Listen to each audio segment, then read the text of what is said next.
Russia Ukraine യുദ്ധം അവസാനിപ്പിക്കുന്നതിന് മുന്നോടിയായി ഇരു രാജ്യങ്ങളും യുദ്ധ തടവുകാരെ കൈമാറണമെന്ന് നിർദ്ദേശിച്ച് യുക്രൈൻ പ്രസിഡന്റ് വ്ളാഡിമിർ സെലൻസ്കി.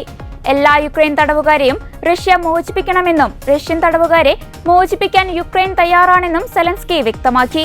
യുദ്ധത്തിന്റെ 3ാം വാർഷികത്തോടനുബന്ധിച്ച് കീവിലെ ഉച്ചകോടിയിൽ സംസാരിക്കുകയായിരുന്നു Ukraine president Volodymyr Zelensky. Ukraine തടവുകാരെ റഷ്യ മോചിപ്പിക്കണമെന്നും റഷ്യൻ തടവുകാരെ മോചിപ്പിക്കുവാൻ യുക്രൈൻ തയ്യാറാണെന്നും സെലൻസ്കി വ്യക്തമാക്കി.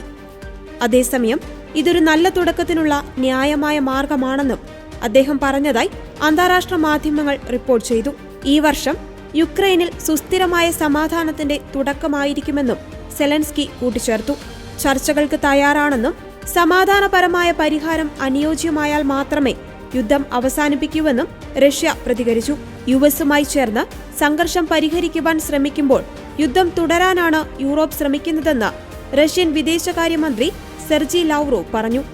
കഴിഞ്ഞയാഴ്ച യുഎസ് സ്റ്റേറ്റ് സെക്രട്ടറി മാർക്കോ റൂബിയോയുമായി ലാവ്റോവ് സമാധാന ചർച്ച നടത്തിയിരുന്നു.